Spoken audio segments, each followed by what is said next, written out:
So we are standing in front of Fitchburg Truck 1 today. It is a 100-foot Pierce aerial on a Quantum chassis. The truck company is our only truck company in the city right now. It has 300 gallons of water on it. It is similar to that of an engine company, however, its job is primarily to perform truck company tasks such as search and rescue, ventilation, where we would open up windows and roofs and that kind of stuff. It's more of your specialty vehicle. Think of it as a big toolbox on wheels with a huge ladder on the top. Joining me right now is our firefighter intern, Midu Gay. He is one of our newer firefighters. He's going to join us. Actually, he's not even going to join us. He's just going to take over the tour of our truck company and follow along with him as he explains more about our truck. Truck has different options and resources different than our fire engine. For starters, we have the ladder belts here. We clip in the bucket while we're up on top. We have a lot of ladders on this truck, more than we have on our engine. So we have also the little giant here, and we have the same hoses here besides our apartment line, which is the orange line you might have saw on the side of the engines. So this is 200 feet, 2.5. And then we have two cross lays of 200 feet connected to a adjustable fog nozzle. And then here we have our pump panel. So now for our pump, we're able to pump water to the fire if we're usually first on scene and there's a fire actually. But we usually rely on our engines to be pumping for our water while we do truck things. People may call it truck work because we got the best work there in the department. All right. So here we have 300 gallons in this vehicle here. And we also have 20 gallons of foam on board here. And we can use all that to get a nice knockdown on fire before we have to connect to a hydrant or get drafting from a tender. So in this compartment here, this is a different compartment the pump operator usually utilizes as well. So they can adapt different type of hoses, connect different hoses, add additional nozzles if need to be. And it also has a deductor. We can use the inline deductor for our foam system. We have jugs of foam that we can educt using the crosslays. We also here have the rib pack. The rib pack here is used for when we have a down civilian or a down firefighter. This can be utilized in multiple ways. We always have a standby crew ready at any given fire. If a RIT's in already, we get a second RIT team going. And their responsibilities mainly for the truck company or the rescue squad who is ever on scene there. They're going to do search and trying to find a down firefighter or that down civilian in a tight situation there. Then we also have our 25-foot 4-inch. We have 4-inch instead of 5-inch compared to a lot of different departments out there in America. Like I stated before, there's multiple tools that the truck carries. Some of the tools that's different than other rigs we have in service here is that we have plumbing wrench, sledgehammer, bolt cutters, closet hook, pighead axe, and a Denver tool here. Now this one's very special. I really love this one. I love using it on fires there. We have another sledgehammer, and we have the irons, but this time instead of a pighead axe, it has a flathead axe. We can use that for forcible entry. We used to use the iron, the alligator bar here to gap the door and get in there, and we get the job done. So in this compartment here, we have some water rescue equipment, with water rescue. We have dive tubes, and then we also have noodles back here. And most importantly, we have life safety vests. We use a life safety vest just like anybody else should be using it while they're on the waterways. All right, so in this compartment here, we carry some saws. We have 2 chainsaws in this compartment, and then we also have a positive pressure fan and also a negative pressure fan. We use both of these fans for different type of ventilations we're trying to accomplish. We're either trying to move smoke out or we're just trying to move smoke in through a different area of the house so it can go out. These are just different strategies we can use to clear out the smoke of a building structure. And it's a good way to get more visibility for firefighters to either attack the fire or even just go in to search and overhaul. In the rear here we have gas here to give our power tools that needs gasoline. And we also have our stabilization controls here, which is shown previously. And then we also have different pike poles in the rear here, and a lot of ladders. We use a lot of ladders so we can get into different parts of the building throughout the structure. And we also carry Rescue 42s that's used to stabilize the vehicle when it's on its side or on the roof. And we go here, in this compartment we have the hydrant bag. With the LDH, we have, like I stated before, we carry 400 feet of LDH. This is what we use to connect to a hydrant, and hopefully we can get some water. So in this bag here, we have more straps that we utilize. And then back here, we have an extension cord, and we have a toolbox here. This is just a normal handy toolbox we can utilize on different special products or on scene. And then here we have our K12, another chainsaw per se we have. We utilize this to be cutting through metal, since this is a metal and concrete blade. Then we have our portable generator here. We use this generator to give us some scene lights portably without using an extension cord to set up a light. So in this compartment here, we have Savage tarps. We utilize this when we're in overhaul mode and we want to preserve any equipment or materials the occupant had in the residence, so we don't get it all wet and dirty if we don't need to. This is another thing: life safety, incident stabilization, and property conservation. That's our three keys in the fire service. And property conservation is what we can do the most for those people out there that had a tragic event happen for them, and we don't want to make anything worse than we have to.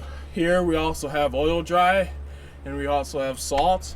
We utilize the salt in the wintertime when it starts to get slippery out there. We want to make a easy pathway for people to walk on without slipping and sliding.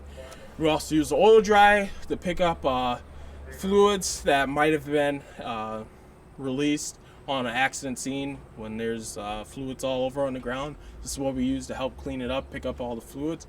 So our motorists out there, if you're on a motorcycle, you don't slip, or if it gets super cold, it doesn't turn into ice. Compartment we have here, we have our rabbit tool in the back over there, and we have a lot of different power tools and equipment we can utilize on any given circumstance. You might need a power tool to get through things or to help fix things. We're out there in the community helping people. We also take our time to install smoke detectors and whatnot, and we need some power equipment to install them. We also carry a bandsaw, which is special about this rig. We can utilize the bandsaw to cut posts on some vehicles that are very tough to get through. The newer vehicles now are getting harder and harder to cut through, so now the bandsaw comes very handy to cut through those posts. And then down there we have more SCBAs, and in this compartment here we have two extinguishers. They're both different, just like in a residential. These are class ABC. This is our normal extinguisher, and this one is our silver bullet. It carries water, strictly water, and a little bit foam.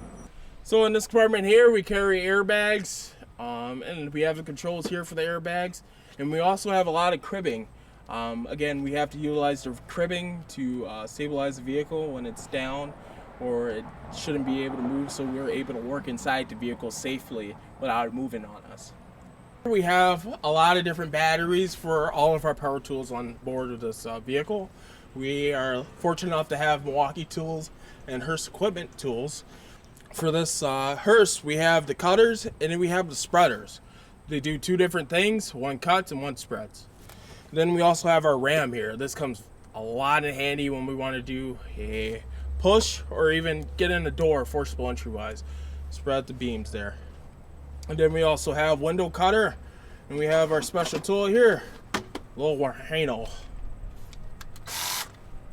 There's really nothing really different on this side compared to the other side. We still have our hoses here. We can just access it on this side instead of the other side. We also have brooms. That's another thing that's different. And then we also have shovels here that's also different. The Fitchburg Fire Department has a special ladder truck. It is our Quint. It has a dual purpose. It's able to do fire attack while also doing elevated water supply or fire attack as well. It has a mass stream attached to the end of the 100 feet tip, and it also has 2 discharges on top of it to add to helping with fire suppression. It's a tandem axle vehicle. It's very special to drive. There's a lot of special training that goes into getting the certification to be able to drive the vehicle. I make sure our outriggers are out. It's best when all the outriggers are out fully and not partially, because then that decreases some of the ways you can use that aerial. You can't fully extend it a certain way or it'll tilt over the whole entire truck. A lot of people think a fire truck, all they do is practically just have a stick, but absolutely not. This truck is able to do water and fire attack while also providing elevated egress. Egress is a way for people to exit a structure or exit any type of occupancy, or also able to enter a property or whatnot. With this ladder truck, we're able to get onto the roof, probably get to the roof access egress, so we might be able to start from top and work our way down bottom for any given situation. And it also can help if there is a classic example. It might help when a cat is stuck in a tree. We might be able to do that, or even a person that's stuck in a tree. It has a actual bucket within, and you're able to ride that bucket anywhere you would like to, and you can also control it from there as well. For a normal stick, usually sometimes they have the option of you being able to control it from the stick, but you're not standing upright like with using our platform. We can use it up here and stand at ground level like this, and we can also enter it better if we are standing on the ground. This truck can be used for high-angle rescue and other technical rescue applications. There recently, when I first started here, there was a tech rescue call on our very first day, and they used the stick to be able to get the patient out of the basement of a building out of construction. To operate the aerial device, the way for you to actually operate the aerial device is through the control center that's on the rotator, and it's basically a control knobs like video games, and it's up, down, right, left, tilt, whatever you would like to do in the application. And what's special about our bucket as well, that it automatically adjusts to how you're controlling the thing, so it's not a special control to adjust the tilt for the bucket itself. Here at the Fitchburg Fire Department, in our truck 1, we have map books and also pre-incident information that we utilize for when we respond to incidents and when we're on incidents. That is a big commercial building. We also have pre-plannings of those buildings in our rig here. Here we also have our EMS bags that we use to respond to EMS calls to help people that are in time of need. And then here we also have our tech SWAT gear that we use for tactical rescue when we work with the cops to help defuse a situation or go in an active shooter situation to help provide EMS. Here inside the driver's seat here, we have multiple buttons here that control different things, such as the emergency lights that are here.